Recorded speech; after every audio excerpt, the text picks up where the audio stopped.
இன்றைக்கி என்ன வீடியோவில் பார்க்க போகிறோன்னா, வண்டி டயர் வந்து எப்படி சூஸ் பண்ணலாம், எந்த மாதிரி சூஸ் பண்ணால் லைஃப் வரும், எப்படிலாம் மெயின்டைன் பண்ணால் லைஃப் வரும் அப்படிங்கிறது நம்ம இன்றைக்கி பார்க்கலாம் நண்பா. ஃபஸ்ட்டு பார்த்தீங்கன்னா,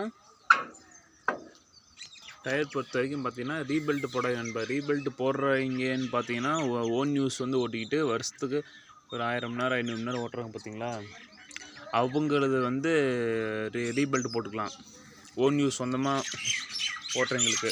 நான் டிப்பர் அதிகமாக ஓட்டுவேன், இந்த மாதிரி வாடகைக்கு அதிகமாக ஓட்டுவேன்னா நீங்கள் ரீபெல்ட்டே போட வேண்டாம், ஒரிஜினலாக எடுத்துங்க, அதுதான் உங்களுக்கு லைஃப் வரும். ரெண்டாவது பார்த்தீங்கன்னா, நான் யூஸ் பண்ணுற வரைக்கும் பார்த்தீங்கன்னா எம்ஆர்எஃப்பில் சக்தி லைஃப் ப்ளஸ்ன்னு ஒன்று இருக்குது நண்பா. அதில் வந்து பார்த்திங்கன்னா நல்லா இருக்குது. ரோட் ரன்னிங்க்கு சரி உழவுக்கு சரி ரெண்டுமே பார்த்திங்கன்னா நல்லா இருக்குது. அதே மாதிரி வண்டி வந்து ஓட்டுறீங்களோ ஓட்டலையோ, வண்டி வந்து நிறுத்தின இடத்துல வெயிலே நிறுத்தி வைக்காதீங்க. வெயிலே நிறுத்தி வச்சிங்க அப்படின்னா, ஒரே இடத்துல வெயிலே இருந்துச்சு அப்படின்னா டயர் காஞ்சி போயிடும் நண்பா. டயர் காஞ்சி போச்சு அப்படின்னா இப்போ பொறுன்னு ஆகி போயிடும். நீங்கள் வண்டி ஓட்டும்போது வண்டி ஓட்டும்போது பார்த்தீங்கன்னா கிழிஞ்ச மாதிரி ஆயிடும், சைடில் பேத்துக்கிட்டு வரும். அதனால் 10 நாளைக்கு வந்து ஒரு இடத்துல நிறுத்திக்காதீங்க, வெயில் நிறுத்திக்காதீங்க. சும்மா ரவுண்ட் அடிச்சுட்டு வந்து நிறுத்துங்க. அப்போ இந்த ஈரப்பதம் இருக்கும், டயர் உங்களுக்கு காஞ்சி போகாது. காஞ்சி போச்சுன்னா பொறுன்னு கிழிஞ்சு போயிடும், சீக்கிரம் தேஞ்சு போயிடும்பா. அது ஒன்று மெயின்டைன் பண்ணி, அப்படி சும்மா நிறுத்தின மாதிரி இருந்தால் டயர் கீழே மோதாத மாதிரி அடியில் ஏதோ ஒன்று கொடுத்து நிறுத்திக்கிங்க. வெயிலில் மட்டும் காய விடாதீங்க. வெயிலில் காய விடாதீங்க அப்படின்னா ஓட்டும்போது காயலாம். சும்மாவே அப்படியே வெயில் நிறுத்திக்கூடாது, டயர் காஞ்சி போயிடும்.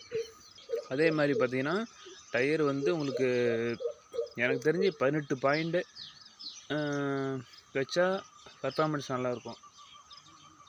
ஒவ்வொருத்தையும் பார்த்தீங்கன்னா 20, 25 வைப்பாங்க. 20, 25 வச்சிங்க அப்படின்னா டயர் ஹைட்டாக தூக்கிக்கணும். நம்ம டயர் ஹைட்டாக தூக்கிட்டோம்னா சென்டர் மட்டும்தான் தேஞ்சிட்டு வரும், சைடில் 2 பக்கம் தேயாது, சென்டர் மட்டும்தான் தேஞ்சிட்டு வரும். அது ஒரு பிரச்சனை ஆகி போயிடும், பார்த்துக்குங்க. அதே மாதிரி ஸ்லிப்பேஜ் அதிகமாக இருக்கும். உங்களுக்கு காற்று அதிகமாக வச்சிங்கன்னா சென்டர் தூக்கிக்கும், சென்டர் மட்டும் தேயும், சைடு 2 பக்கம் தேயாது. அது ஒன்று பார்த்துக்குங்க. அதனால் வந்து 18 பாயிண்ட் வச்சிங்கன்னா தான் உங்களுக்கு மட்டமாக ஒரே வண்டி குதிக்காது, ஒரே சீராக ஓடிட்டுருக்கு வச்சுங்களேன். அந்த மாதிரி ஒன்று மெயின்டைன் பண்ணிங்க. இந்த மாதிரிலாம் மெயின்டைன் பண்ணால் தான் டயர் லைஃப் வரும். ஏன்னா நீங்கள் டயர் விற்கிற விலைக்கு நீங்கள் தான் இன்றைக்கி லைஃப் வந்து உங்களுக்கு ஒவ்வொரு பிராண்டு டயரு பிடிக்கும். எனக்கு தெரிஞ்சு நான் போட்டுக்கிறது இது. உங்களுக்கு எது பிடிக்குதோ அதை வாங்கி போட்டுக்கிறேன்பா. எந்த டயர் போட்டாலும் இந்த மாதிரி தான் மெயின்டைன் பண்ணணும். அது நீங்கள் நல்லா புரிஞ்சுங்க. எந்த டயர் போட்டாலும் இந்த மாதிரி தான் நீங்கள் மெயின்டைன் பண்ணணும். இப்படி மெயின்டைன் பண்ணால் தான் டயர் லைஃப் வரும். அது ஒரு முக்கியமான பாயிண்ட்டு. எந்த காரணத்தை கொண்டும் வரப்பில் ஓட்டும்போது பார்த்திங்கன்னா கல்லுக்கட்டில் ரொம்ப ஓரமாக விட்டு ஓட்டாதீங்க. அது பார்த்திங்கன்னா கல் இடிச்சது அப்படின்னா டயர் பேத்துப்படும். அது ஒரு மெயினான ரீசனு. அடுத்தது வந்து பார்த்திங்கன்னா உழவு ஓட்டுறீங்க அப்படின்னா இந்த செயின் இருக்குது பார்த்திங்களா, இந்த செயினை சைடு சங்கிலி ரெண்டையுமே பார்த்திங்கன்னா ஃபுல் டைட்டாக இழுத்து வச்சு ஓட்டாதீங்க. ஃபுல்லாக நீங்கள் இழுத்து வச்சு ஓட்டினீங்கன்னா வண்டி திரும்பாது, மூளை பறிக்கும்போது டயர் தேயும். அதனால் செயின் 2 பக்கம் லூஸ் விட்டுக்கிட்டிங்கன்னா உங்களுக்கு வண்டி ஈஸியாக திரும்பும், டயர் தேய்மானம் அதிகம் ஆகாது. இதெல்லாம் ஒரு சின்ன நுணுக்கம் தான். நம்ம இதெல்லாம் தெரிஞ்சுட்டாவே நம்ம வண்டி ஈஸியாக மெயின்டைன் பண்ணலாம் வச்சுக்கலேன். ஒன்றும் பெரிய விஷயம் கிடையாது. இந்த மாதிரி சின்ன விஷயம் தெரிஞ்சுக்கிட்டிங்கன்னா தெரிஞ்சவங்களுக்கு ஓகே, தெரியாதவங்களுக்காக சொல்கிறேன்,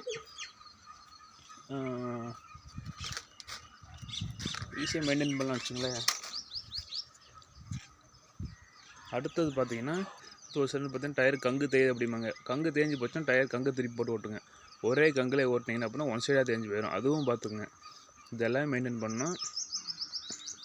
டயர் சைஸ் இன்றைக்கி உங்களுக்கெல்லாம் நார்மலாக ஓட்டுற நார்மல் யூசேஜ் தான், ரொம்ப ஓவர்லோடெலாம் இல்லை அப்படின்னு சொன்னிங்கன்னா 13 to 14 சைஸ் போட்டலாம். அதே போதும். பெரிய சைஸ்லாம் போட்டோம்னா கட்டுப்படி ஆகாது. பெரிய வண்டிக்கு ஓட்டலாம். 50 ஹெச்பி 55 ஹெச்பி அந்த வண்டிக்கெலாம் போடலாம். 45 ஹெச்பிக்கு இதே போதுமானது தான் எனக்கு தெரிஞ்சு. உங்களோட கருத்து என்னன்னு சொல்லுங்கள். ஸோ அதனால் வந்து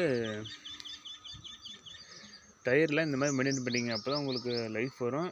ஏன்னா டயர் விற்கிற விலைக்கு பார்த்தீங்கன்னா உங்களுக்கு இது நீங்கள் கண்டிப்பாக மெயின்டைன் பண்ணி தான் ஆகணும். சரி, ஓகே நண்பா. பிடிச்சிருந்தால் லைக் பண்ணுங்கள், சப்ஸ்கிரைப் பண்ணிக்கங்க. சேனலுக்கு சப்போர்ட் பண்ணுங்கள். தேங்க்யூ நண்பா.